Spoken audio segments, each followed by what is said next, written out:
Hello friends, आप सभी को आपके अपने यूट्यूब चैनल के एबीसी स्टडी पर सभी लोग को स्वागत करता हूं। आज हम लोग इंडियन जियोग्राफी का माइंड मैप के माध्यम से कंप्लीट रिवीजन करते हैं इसको। तो आप सब अंत तक वीडियो में बने रहिएगा। अगर आप किसी भी कंपटीशन की तैयारी करें तो आपके लिए क्लास इंपॉर्टेंट है, तो अंत तक जरूर देखना वीडियो को।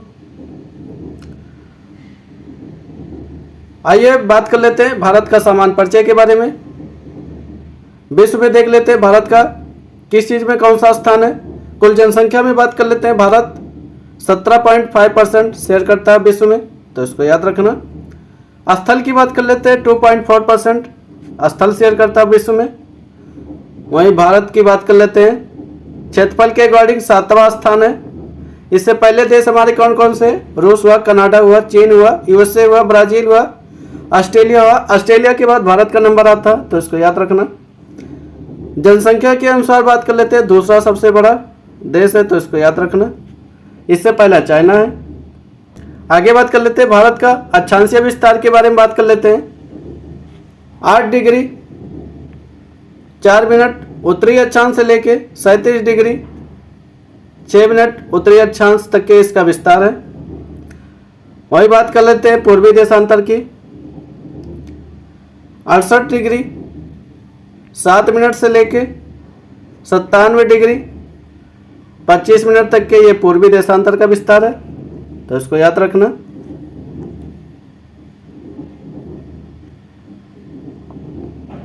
आगे बात कर लेते हैं उत्तर से दक्षिण की। अगर इसका विस्तार देखते हैं कितनी लंबाई है, तो 32-14 किलोमीटर इसकी लंबाई है, उत्तर से लेके दक्षिण तक की इसकी लंबाई, तो इसको याद रखना। यानी उत्तर से दक्षिण तक के इसकी लंबाई 32-14 किलोमीटर है। वहीं पूर्व से पश्चिम की बात कर लेते हैं, तो 29-33 किलोमीटर है, तो इसको याद रखना। आगे बात कर लेते हैं भारत के दूरस्थ पॉइंट की बात कर लेते हैं। सबसे उत्तरी में बात कर लेते हैं, लद्दाख में है इंदिरा कोल पॉइंट। सबसे दक्षिणतम पॉइंट की बात करते हैं, ग्रेट निकोबार में स्थित है, जो कि इंदिरा पॉइंट है। वहीं सबसे पूर्व में बात कर लेते हैं अरुणाचल प्रदेश में किप्तू तक के, और पश्चिम में बात कर लेते हैं गुजरात में गौरमाथा तक के इसका विस्तार है, तो इसको याद रखना। ये दूरस्थ पॉइंट है। आगे बात कर लेते हैं कर्क रेखा के बारे में बात करते हैं। 23.5 डिग्री उत्तरी अक्षांश रेखा के बारे में बात करते हैं। ये भारत से होकर गुजरती है लगभग मध्य से, तो इसको याद रखना। अगर ये पूरा भारत है तो इसके मध्य से लगभग ये होकर गुजरती है, तो इसको याद रखना। आगे बात कर लेते हैं भारत के 8 राज्यों से होकर गुजरती है। कौन कौन से राज्य हैं? गुजरात हुआ, राजस्थान हुआ, मध्य प्रदेश हुआ, छत्तीसगढ़ हुआ, झारखंड हुआ, बंगाल हुआ, त्रिपुरा हुआ और मिजोरम हुआ।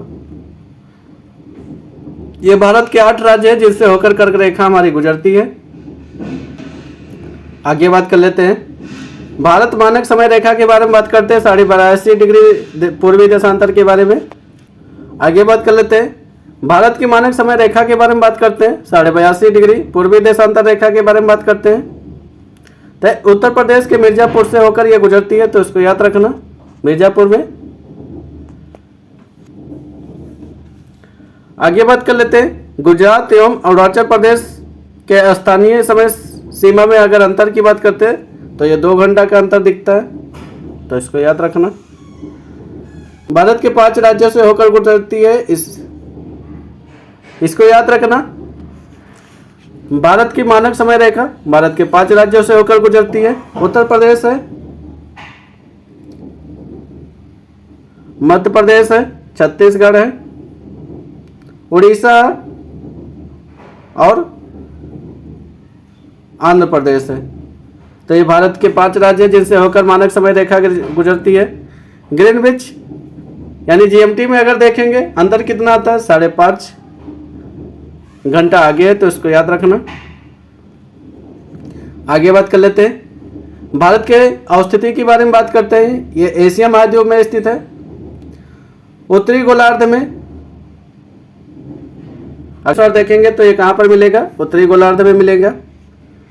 तो भारत की अवस्थिति की पूरे गोलार्ध पे बात करेंगे तो उत्तरी पूर्वी देशांतर में यहाँ पर भारत का कहीं पर विस्तार है, तो इसको याद रखना। क्षेत्रफल की बात करेंगे 32,87,263 किलो वर्ग मीटर में यह फैला हुआ। आकृति की बात करेंगे तो भारत की आकृति कैसी है, चतुष्कोणीय है, तो इसको याद रखना। आगे बात कर लेते हैं भारत की सीमा रेखा के बारे में बात करते हैं। स्थलीय सीमा रेखा की बात करते हैं तो 15,200 किलोमीटर यह स्थलीय सीमा साझा करता है। वहीं समुद्रीय तट रेखा की बात करते हैं तो 7,516.6 किलोमीटर ये तटीय रेखा का साझा करता है। आगे बात कर लेते हैं भारत के पड़ोसी देश के बारे में बात कर लेते हैं। भारत के पड़ोसी देश के बारे में बात कर लेते हैं। चीन से हमारे कौन कौन से प्रदेश साझा करते हैं तो उनको देख लेते हैं। लद्दाख हुआ, हिमाचल प्रदेश हुआ, और उत्तराखंड हुआ, सिक्किम हुआ, अरुणाचल प्रदेश हुआ। ये हमारे भारत के 5 राज्य हैं जो चीन से अपना बाउंड्री शेयर करते हैं। अगर देखेंगे भारत के साथ में बाउंड्री कितनी लगती है चाइना का, तो 3,488 किलोमीटर ये भारत से शेयर करता है अपनी बाउंड्री। वहीं पाकिस्तान की बात कर लेते हैं तो 3,323 किलोमीटर ये भारत के साथ बाउंड्री शेयर करता है। इनसे लगे राज्य की बात कर लेते हैं। लद्दाख हुआ, जम्मू कश्मीर हुआ, पंजाब हुआ, राजस्थान हुआ और गुजरात हुआ, ये हमारे पाकिस्तान से लगे हुए बाउंड्री है, तो इनको याद रखना। आगे बात कर लेते हैं बांग्लादेश के बारे में। तो बांग्लादेश की बाउंड्री अगर देख लेते हैं 4,096 किलोमीटर ये भारत के साथ शेयर करता है, तो इसको याद रखना। भारत से कौन कौन से राज्य बाउंड्री बनाते हैं बांग्लादेश से, तो पश्चिम बंगाल हुआ, असम हुआ, मेघालय हुआ, त्रिपुरा हुआ और मिजोरम हुआ। ये हमारे भारत के 5 राज्य हैं जो बांग्लादेश के साथ में अपनी बाउंड्री शेयर करते हैं। वहीं हम बात कर लेते हैं नेपाल के बारे में। नेपाल हमारा भारत के साथ में 1,751 किलोमीटर ये भारत के साथ अपनी बाउंड्री शेयर करता है। भारत के कौन कौन से राज्य नेपाल से अपना साझा करते हैं बाउंड्री, उत्तराखंड हुआ, उत्तर प्रदेश हुआ, बिहार हुआ, पश्चिम बंगाल हुआ, सिक्किम हुआ, ये सब हमारे नेपाल से अपनी बाउंड्री शेयर करते हैं, तो इनको याद रखना। यहाँ से बार बार रिपीट किए गए क्वेश्चन, तो इनको एक बार जरूर याद कर लेना। आगे बात कर लेते हैं म्यांमार के बारे में बात करते हैं। ये भारत के साथ में 1,643 किलोमीटर अपनी बाउंड्री शेयर करता है। भारत के कौन कौन से राज्य म्यांमार से अपना सीमा साझा करते हैं, तो अरुणाचल प्रदेश हुआ, नागालैंड हुआ, मणि हुआ और मिजोरम हुआ। ये भारत के 4 राज्य हैं जो म्यांमार के साथ अपनी बाउंड्री शेयर करते हैं। आगे बात कर लेते हैं भूटान के बारे में। तो भूटान हमारा भारत से 699 किलोमीटर अपनी बाउंड्री शेयर करता है। भारत के कौन कौन से राज्य हैं जो भूटान से अपनी बाउंड्री शेयर करते हैं, सिक्किम हुआ, पश्चिम बंगाल हुआ, असम हुआ, अरुणाचल प्रदेश हुआ, ये सब हमारे भूटान के साथ में अपनी बाउंड्री शेयर करते हैं। आगे बात कर लेते हैं अफगानिस्तान के बारे में। तो 106 किलोमीटर ये भारत के साथ अपना सीमा साझा करता है, तो उसको याद रखना। और भारत के कौन सा राज्य है जो अफगानिस्तान से अपनी बाउंड्री शेयर करता है, तो केवल लद्दाख है, तो इसको याद रखना। अगर सबसे कम बाउंड्री शेयर कौन करता है, अफगानिस्तान है। सबसे ज़्यादा बाउंड्री शेयर कौन करता है, बांग्लादेश है, तो इसको याद रखना। आगे बात कर लेते हैं भारत की सबसे लंबी स्थलीय सीमा साझा बांग्लादेश की है। सबसे छोटी स्थलीय सीमा साझा कौन करता है, अफगानिस्तान है, तो इसको याद रखना। आगे बात कर लेते हैं हिमालय पर्वत श्रेणी के बारे में बात कर लेते हैं। भारत की उत्तरी सीमा पर स्थित है ये नवीन बलित पर्वत का एक उदाहरण है, तो इसको याद रखना। पूछा जाता है हिमालय हमारा नवीन बलित पर्वत का उदाहरण है। आगे बात कर लेते हैं सिंधु से ब्रह्मपुत्र तक के इसका फैलाव मिलता है। अगर इसके विस्तार की बात करते हैं, यहाँ सिंधु से लेकर ब्रह्मपुत्र तक के ये हिमालय हमारा फैला हुआ, तो इसको याद रखना। विश्व की सबसे ऊंची पर्वत श्रेणी है, इसको याद रखना। लंबाई की बात करेंगे, ये 2400 किलोमीटर इसकी लंबाई है, तो इसको याद रखना। आगे बात कर लेते हैं, किस देश के साथ में कौन सा रेखा बनता है, तो इसको याद रखना। रेड क्लिफ रेखा की बात करते हैं, भारत और पाकिस्तान के बीच में खींची गई रेखा है। मैकमोहन रेखा की बात करते हैं, भारत और चाइना के मध्य में खींची गई रेखा है। डूरंट रेखा की बात करते हैं, भारत एवं अफगानिस्तान के मध्य में खींची गई रेखा है, तो इसको याद रखना। आगे बात कर लेते हैं, हिमालय का उत्तर से दक्षिण तक के विभाजन कैसे किया गया है, यानी उत्तर से लेके दक्षिण तक के इसका विभाजन किया गया। सबसे पहले हमारा ट्रांस हिमालय आ गया, उसके बाद में महान हिमालय, उसके बाद में निम्न हिमालय या मध्य हिमालय आता है। आगे बात कर लेते हैं, सबसे लास्ट वाला हमारा बाह्य हिमालय या शिवालिक हिमालय कहते हैं इसको। ये 4 भागों में बटा हुआ है हिमालय, उत्तर से लेकर दक्षिण तक के, तो इसको याद रखना। आगे बात कर लेते हैं, दक्षिण में समुद्र पार भारत के 2 पड़ोसी देश हैं, श्रीलंका और मालदीव है, तो इसको याद रखना। आगे बात कर लेते हैं, भारत और श्रीलंका के बीच में स्थित पाक जल संधि मन्नार की खाड़ी और बंगाल की खाड़ी के मध्य स्थित है, तो इसको याद रखना। कर लेते हैं, भारत के भौतिकी स्वरूप के बारे में बात कर लेते हैं, कैसे विभाजन किया गया भौतिकी रूप से। उत्तर एवं पूर्व का पर्वतीय क्षेत्र, ये पहला भाग हुआ। दूसरा भाग उत्तरी मैदान में। तीसरा भाग की बात करेंगे तो भारत का प्रायद्वीपीय पठार।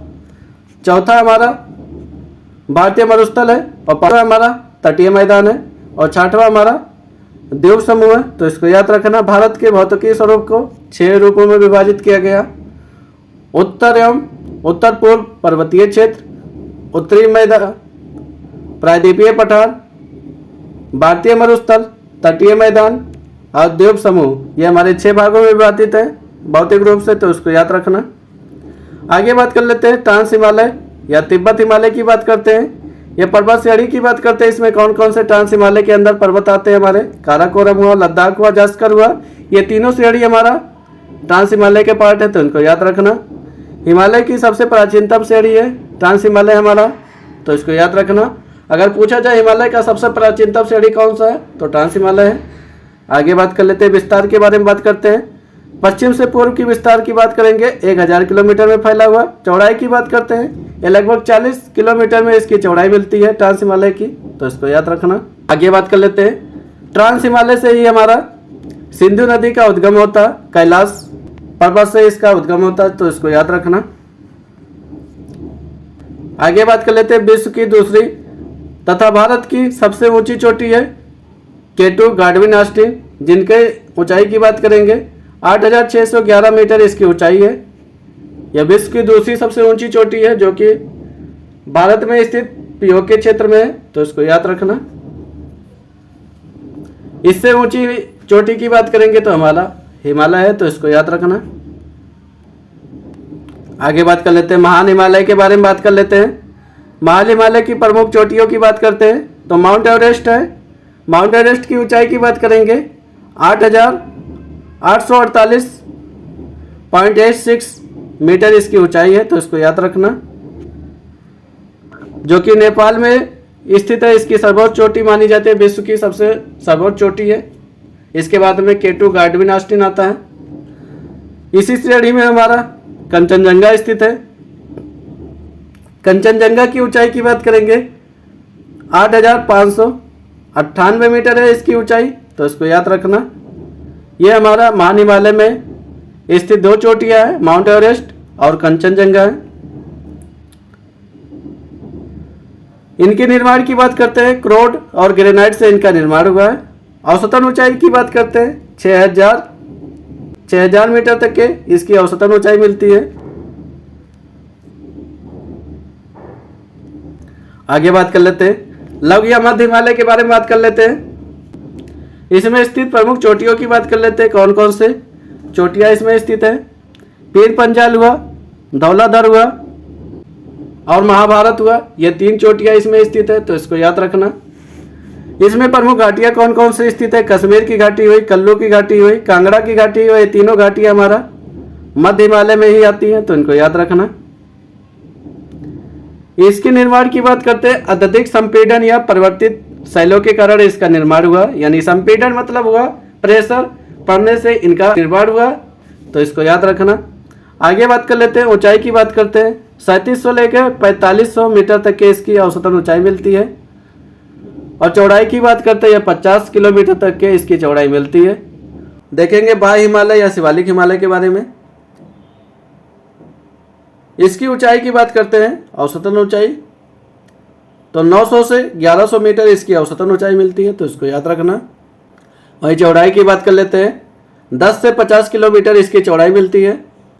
इसके निर्माण के बारे में बात कर लेते हैं, तो नदियों द्वारा लाए गए अवसादों से शिवालिक हिमालय का निर्माण हुआ, तो इसको याद रखना।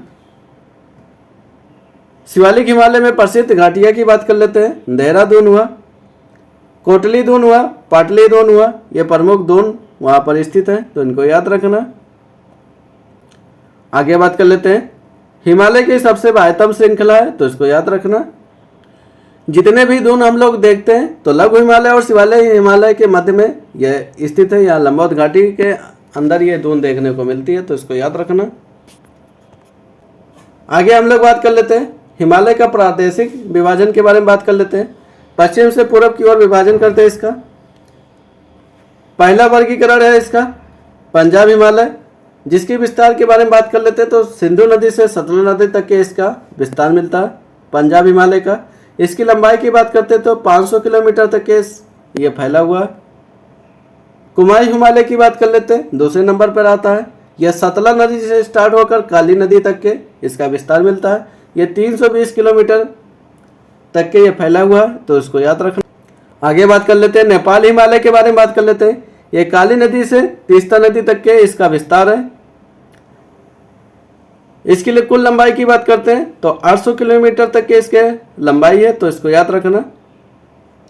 आगे बात कर लेते हैं असम हिमालय के बारे में, तो तीस्ता नदी से लेकर ब्रह्मपुत्र नदी तक के इसका विभाजन हुआ, तो इसको याद रखना।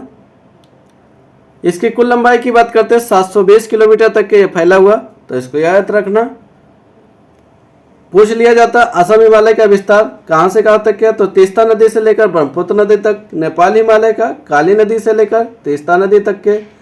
वहीं कुमायूं हिमालय की बात कर लेते हैं, सतलुज नदी से लेकर काली नदी तक के। और पंजाब हिमालय की बात कर लेते हैं, सिंधु नदी से सतलुज नदी तक के।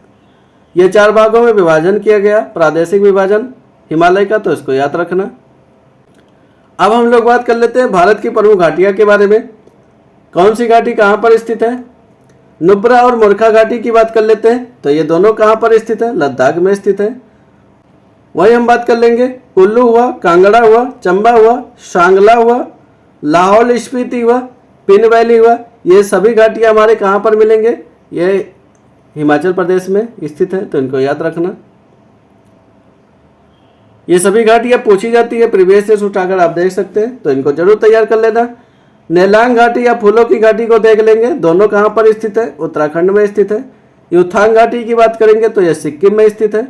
नेवरा घाटी की बात करेंगे तो यह पश्चिम बंगाल दार्जिलिंग में स्थित है, तो इसको याद रखना। नेवरा घाटी पूछा जाता है कहाँ पर स्थित है? पश्चिम बंगाल के दार्जिलिंग में स्थित है। आगे बात कर लेते हैं, शांत घाटी कहाँ पर मिलेगा? तो आपको केरल में मिलेगा शांत घाटी, तो इसको याद रखना। जोकू घाटी नागालैंड में स्थित है, तो इसको भी याद रखना। जोकू घाटी पूछा जाता है, नागालैंड में स्थित है। चुम्बी घाटी कहाँ पर स्थित है? सिक्किम में स्थित है। भारत और भूटान एवं चीन के मिलन बिंदु पर है, तो इसको याद रखना। बराक घाटी की बात कर लेते हैं तो असम में स्थित है, तो इसको याद रखना। बराक घाटी कहाँ पर स्थित है? असम में स्थित है। वहीं अराकू घाटी की बात कर लेंगे तो ये विशाखापट्टनम में मिलता है अराकू घाटी, तो इसको याद रखना। आगे बात कर लेते हैं, भारत के प्रमुख हिमनद के बारे में बात कर लेते हैं। हिमाचल प्रदेश में कौन कौन सी हिमनद है? बड़ा सिगरी, छोटा सिगरी, सोना पानी, ये तीनों हमारे हिमनद कहाँ पर स्थित है? हिमाचल प्रदेश में स्थित है। लद्दाख में देख लेते हैं कौन कौन से हिमनद है। सियाचिन हिमनद है लद्दाख में, तो इसको याद रखना। ये भारत का सबसे बड़ा हिमनद है। उत्तराखंड में स्थित हिमनद के बारे में बात करेंगे। गंगोत्री हुआ, यमुनोत्री हुआ, मिलाम हुआ, पिंडारी हुआ, ये सभी हिमनद हमारे उत्तराखंड में स्थित है। आगे बात कर लेते हैं सिक्किम में कौन सा हिमनद है, तो इसको याद रखना। जेमू हिमनद कहाँ पर स्थित है, सिक्किम में स्थित है, तो इसको याद रखना, ये पूछा जाता है। अब हम लोग बात कर लेते हैं भारत के प्रमुख दर्रे के बारे में। कौन सा दर्रा कहाँ पर स्थित है, काराकोरम हुआ, खारदुंग हुआ, जोजिला हुआ, चांगला हुआ, ये सभी दर्रे हमारे कहाँ पर स्थित है, तो इनको याद रखना, लद्दाख में स्थित है। आगे बात कर लेते हैं पीर पंजाल, बनिहाल, बुर्जिल, ये तीनों दर्रे हमारे कहाँ पर स्थित है, जम्मू कश्मीर में स्थित है, इनको याद रखना, पीर पंजाल, बनिहाल और बुर्जिल। आगे बात कर लेते हैं शिव किला, बारालाचाला, रोहतांग, यांगजी, डेप्सा, ये सभी दर्रे कहाँ पर स्थित है, तो इनको याद रखना, हिमाचल प्रदेश में स्थित है ये सभी दर्रे।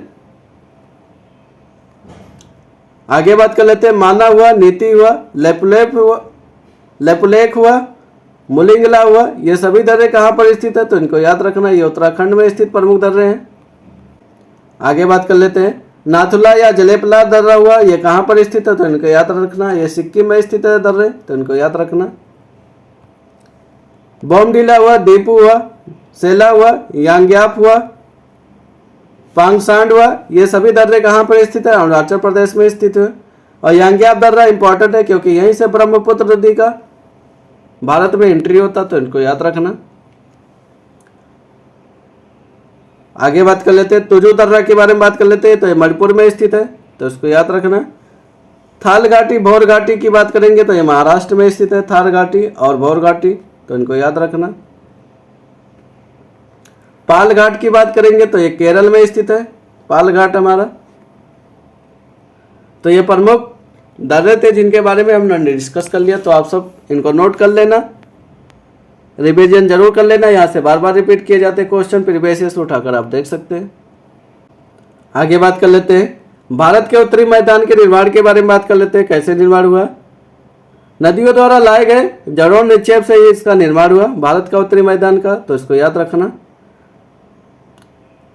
इसकी अधिकतम गहराई की बात करेंगे तो 1000 से 2000 मीटर तक की इसकी अधिकतम गहराई मिलती है, जलोढ़ निक्षेप का अधिकतम गहराई। विस्तार की बात कर लेते हैं, लगभग 7 लाख वर्ग किलोमीटर तक के इसका विस्तार मिलता है। अगर जनसंख्या की बात करेंगे तो यह सघन जनसंख्या वाला क्षेत्र है।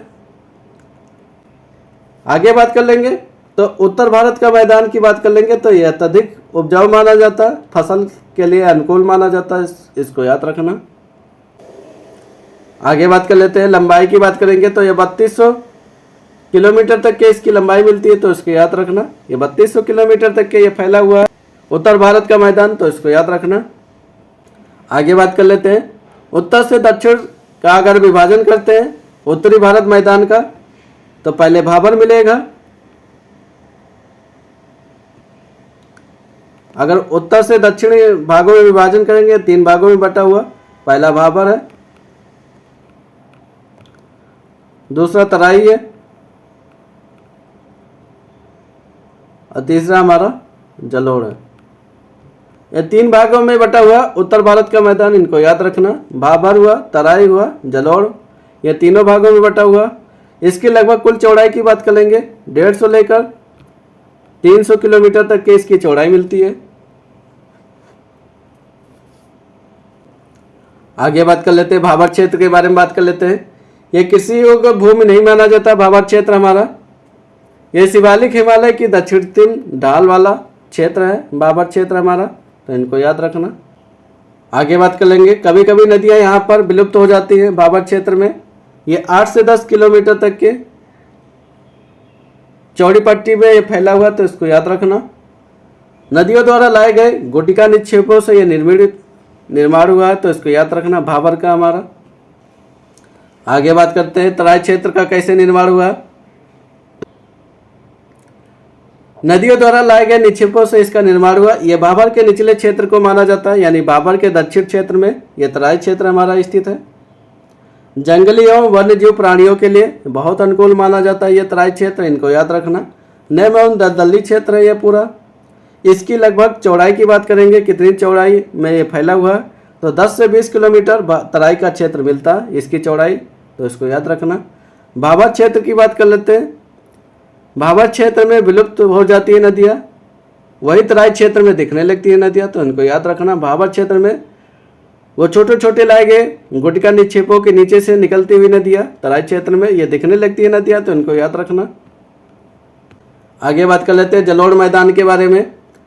ये दो भागों में बटा हुआ, एक बांगर और खादर। बांगर उसको कहते हैं पुराने जलोढ़ से जो निर्मित हुआ मैदान है उसी को बांगर बोलते हैं, और खादर उस भूमि को बोलते हैं जो नवीन जलोढ़ से निर्मित मैदान है उसे खादर बोलते हैं, तो इनको याद रखना। बाढ़ वाले मैदान से दूर स्थित होता बांगर, वहीं हम बात कर लेंगे जलोढ़, तो बाढ़ वाले मैदान के पास में स्थित होता है खादर हमारा। उत्तरी मैदान का विशालतम भाग है हमारा बांगर, इसको याद रखना। यानी अगर उत्तरी मैदान के बारे में बात करेंगे तो बांगर सबसे ज़्यादा फैला हुआ विशालतम भाग है बांगर हमारा। वहीं खादर की बात कर लेते हैं, यह प्रतिवर्ष अपना पुनर्निर्माण करता है खादर, तो उनको याद रखना। यह अत्यधिक उपजाऊ माना जाता है खादर। और बांगर की बात करते हैं, मृदा में चूनेदार निक्षेप होते हैं यानी कंकड़ पत्थर होते हैं, तो ये अत्यधिक उपजाऊ नहीं होते खादर की अपेक्षा, तो इसको याद रखना। आगे बात कर लेते हैं उत्तरी भारत के मैदान का सामान्य विभाजन करते हैं। कैसे विभाजन करते हैं तो इसको देख लेते हैं। पंजाब का भाग के मैदान को देख लेते हैं, तो सिंधु एवं इसकी सहायक नदियों द्वारा लाए गए निक्षेपों से पंजाब मैदान का निर्माण होता, तो इसको याद रखना। वही गंगा के मैदान की बात करते हैं, गंगा और इसकी सहायक नदियों द्वारा लाए गए निक्षेपों से गंगा के मैदान का निर्माण होता है। वहीं ब्रह्मपुत्र के मैदान की बात करेंगे, ब्रह्मपुत्र और इनकी सहायक द्वारा लाए गए निक्षेपों से ही ब्रह्मपुत्र के मैदान का निर्माण होता है। आगे बात कर लेते हैं पंजाब मैदान की बात कर लेते हैं। ये घग्गर और तीस्ता नदियों के मध्य यानी हरियाणा, दिल्ली, उत्तर प्रदेश, बिहार, झारखंड, पश्चिम बंगाल, ये सभी हमारे पंजाब मैदान में आते हैं, तो इनको याद रखना। अब हम लोग बात कर लेते हैं प्रायद्वीपीय पठार के बारे में। प्रायद्वीपीय पठार की बात कर लेते हैं। उत्तर पश्चिम में ये दिल्ली से लेकर कटक तक के ये इसका विस्तार है, और पूर्व में बात कर लेते हैं राजमहल की पहाड़ियाँ तक के इसका पूर्व में विस्तार है। पश्चिम में बात कर लेते हैं गिर की पहाड़ियाँ तक के विस्तार मिलता है, और दक्षिण में बात कर लेंगे इलायची की पहाड़ियाँ तक के यानी कार्डमम हिल तक के इसका विस्तार मिलता है, तो इसको याद रखना। इसके निर्माण की बात कर लेते हैं प्रायद्वीपीय पठार के, तो पुराने क्रिस्टलीय, अग्नेय और रूपांतरित शैलों से इसका निर्माण होता। प्रायद्वीपीय पठार के बारे में बात कर लेते हैं। प्राचीनतम एवं स्थिर भूभाग गोंडवाना भूभाग का यह पार्ट है, तो इसको याद रखना। प्रायद्वीपीय पठार हमारा गोंडवाना भूभाग का भाग है। आगे बात कर लेते हैं ढलान का, तो पश्चिम से पूर्व की ओर इसकी ढलान मिलती है, ऐसे है इसका ढलान, इसको याद रखना। पश्चिम से पूर्व की ओर ढलान है। आगे बात कर लेते हैं अगर प्रायद्वीपीय पठार का विभाजन के बारे में बात कर, प्रायद्वीपीय पठार के विभाजन की बात कर लेते हैं, तो मध्य उच्च भूभाग यानी नर्मदा के उत्तर में यह स्थित है, तो इसको मध्य उच्च भूभाग हमारा नर्मदा के उत्तर के भाग को बोलते हैं। वहीं दूसरा पार्ट हमारा है दक्कन का पठार, यह नर्मदा के दक्षिण के भाग को बोलते हैं, तो इनको याद रखना। यानी नर्मदा से उत्तर हमारा मध्य उच्च भूभाग मिलेगा, और नर्मदा से दक्षिण हमारा दक्कन का पठार मिलेगा। और तीसरा हमारा है उत्तर पूर्वी पठार, यानी यह 3 भागों में बटा हुआ प्रायद्वीपीय पठार, इनको याद रखना। मध्य उच्च भूभाग, दक्कन का पठार और उत्तरी पूर्वी का पठार। आगे बात कर लेते हैं पश्चिम और उत्तर पश्चिम भाग में काली मिट्टी का विस्तार मिलता, तो इनको याद रखना। अनेकों पठारों एवं पहाड़ियों से यह निर्मित है, तो इसको याद रखना। त्रिकोणीय आकृति है प्रायद्वीपीय पठार की, अगर देखेंगे ये त्रिकोणीय आकृति मिलती है। ये राजमहल की पहाड़ियाँ से लेके ये गिर की पहाड़ियाँ और यहाँ कार्डमम की पहाड़ियाँ यानी त्रिकोणीय में इसका विस्तार मिलता है, तो इसको याद रखना। इसकी औसतन ऊंचाई की बात करेंगे 600 से 900 मीटर तक की इसकी ऊंचाई औसतन मिलती है, तो इसको याद रखना प्रायद्वीपीय पठार की। अब हम लोग बात कर लेते हैं मालवा के पठार के बारे में। मालवा का पठार हमारा पश्चिम में अरावली के पास में इसका विस्तार है, तो इसको याद रखना। काली मिट्टी से निर्मित है मालवा का पठार। पूर्व में अगर बात कर लेंगे तो ये बुंदेलखंड। मालवा के पठार के बारे में बात कर लेते हैं। ये पश्चिम में अरावली और पूर्व में बुंदेलखंड तक के इसका विस्तार है। ये काली मिट्टी द्वारा निर्मित है मालवा का पठार, इसको याद रखना। लावा के प्रवाह से इसका निर्माण हुआ है। समग्र ढाल की बात करेंगे उत्तर की ओर इसका समग्र ढाल है, यानी अगर मालवा के पठार की बात करेंगे तो उत्तर की ओर इसका ढाल मिलता है, तो इसको याद रखना। दक्षिण में विंध्य श्रेणी है इसको याद रखना। मालवा के पठार के दक्षिण में बात कर लेंगे तो विंध्य श्रेणी मिलती है, और मालवा पठार की अगर ढाल की बात करेंगे तो उत्तर की ओर ढाल मिलती है। इसीलिए हमारा सोन नदी का बहाव जो है उत्तर की ओर है, इसको याद रखना। तो आज का टॉपिक यहीं तक रखते हैं, आगे नेक्स्ट वीडियो में हम लोग मिलते हैं। तो आप सभी को अंत तक वीडियो में बने रहने के लिए बहुत बहुत धन्यवाद। Thank you.